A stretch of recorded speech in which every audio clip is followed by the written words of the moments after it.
very good day, everyone. And yet another time we have Sadath Pasha sir with us, and who taught us in the previous episode about the how to become a future IAS officer and IPS and all that, right? And we also had a the detailed discussion about how to become, what are the roadblocks, what are the phobia, how we can go overcome and all that. And may God bless him. So, with our request, he said, okay, we can have a follow up discussion.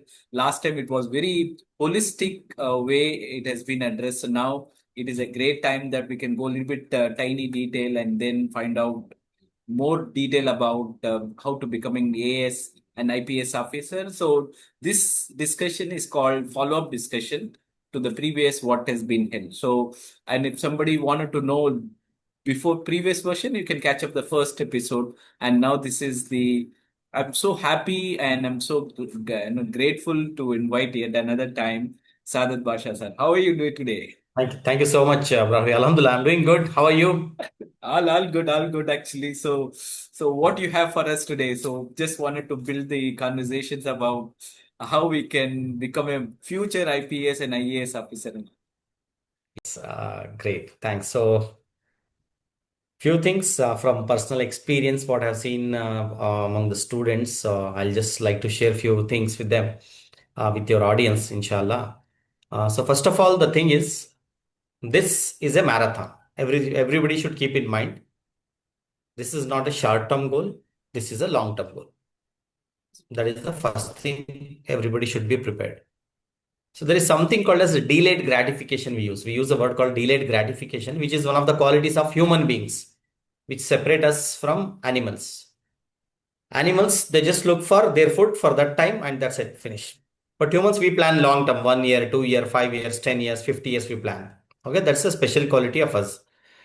So those who are planning to get into becoming officers, they should have this quality first of all, that success may not be guaranteed within 6 months or 1 year, sometimes 2 years, 3 years also. Okay. Many successful aspirants have taken 3, 4 years, 5 years they have taken, in fact. Okay. So this quality is extremely important when somebody is planning to get into these kind of allied services. They should first prepare themselves and, prepare, I mean to say emotionally plus financially as well.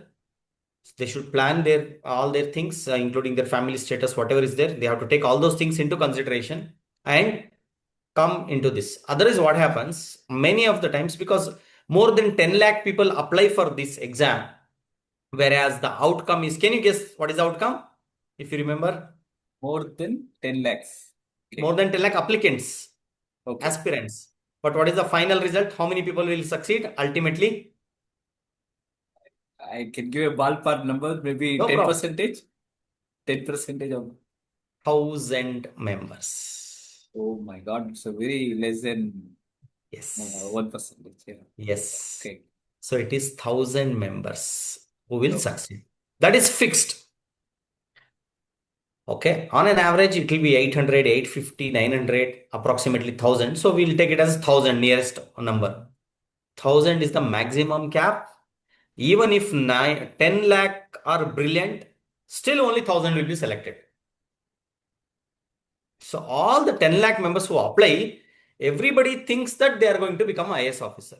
So that's the mindset, and that the mindset should be also that I will become officer. That's the mindset they will apply, and they'll put their honest efforts as well. But the reality is ultimately only 1,000 will get through the UPSC civil services exam.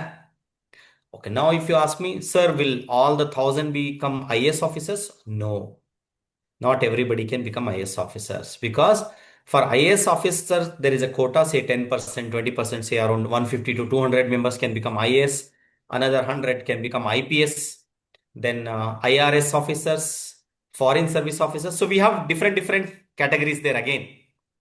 So even if they clear, if they come within 1,000, still we cannot guarantee everybody will get IAS. Only the toppers will get IAS, depending on each category. Toppers will get IAS, then IPS and Indian Foreign Services. The list goes on.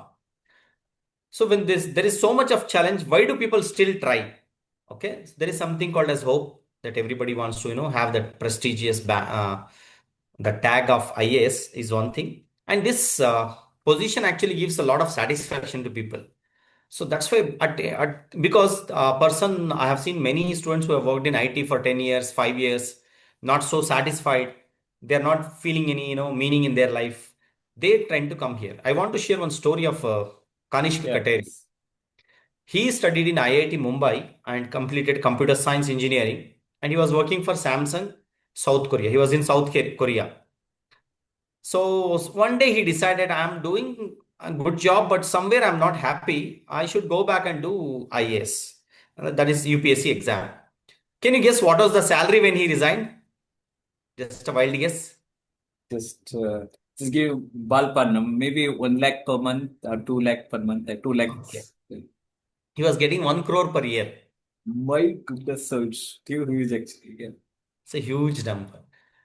On 1 crore salary he was getting, which could have been a dream of anybody, any youngsters in India would dream of getting a 1 crore salary of per year. But he was not satisfied with his job. He says in his interview that I was not happy. I was getting good money, but I was not happy.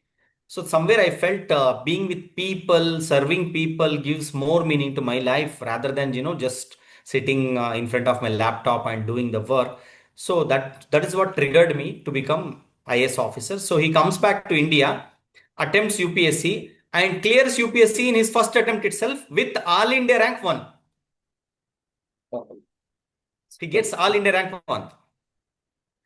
Okay, so that is the passion that drove him actually to do this thing. So we have a lot of stories like this. We have many stories like this where actually they are driven by passion and they want to do something to the society and they've become successful in first attempt itself. We have Ansar Ahmad Sheikh, who was a son of auto driver who struggled and he was so much into poverty that he was removed out of school during his primary school days. But he never backed out. He stayed calm. He stayed cool. And he was, begging 5 rupees, 10 rupees from his teachers to buy books because he didn't have money to purchase books. So he was doing odd work, cleaning, hotel cleaning work, all these things he was doing. And he put his best effort and he cleared it in first attempt itself. So we have a lot of success stories who cleared actually in first attempt.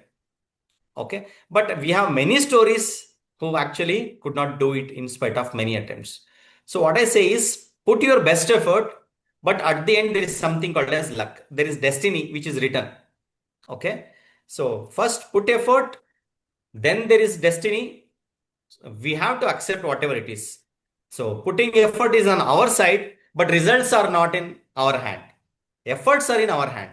So this should be clear to the students that whatever is in our control is only efforts. So all I have to do is put efforts, but result is not in my hand. Whatever result come, I accept it. That's it. That should be the mindset of the aspirant. So if they go in on that mindset, they will perform better. Otherwise, what happens? Most of the students, when I interact aspirants, they are tense, heavily tensed because they are very much uncertain about the results. They are very much tense, and many of them are having a lot of financial issues, mental issues, a lot of other lot of issues they're having because of this mindset. So they have to go with this mindset, open mindset, that I will put my best effort. If it comes, it's good. If it does not come, that's fine. I have nothing to lose. I gain the knowledge. That is the primary thing. Ultimate goal is gaining the knowledge. So knowledge is irreplaceable. It is, priceless.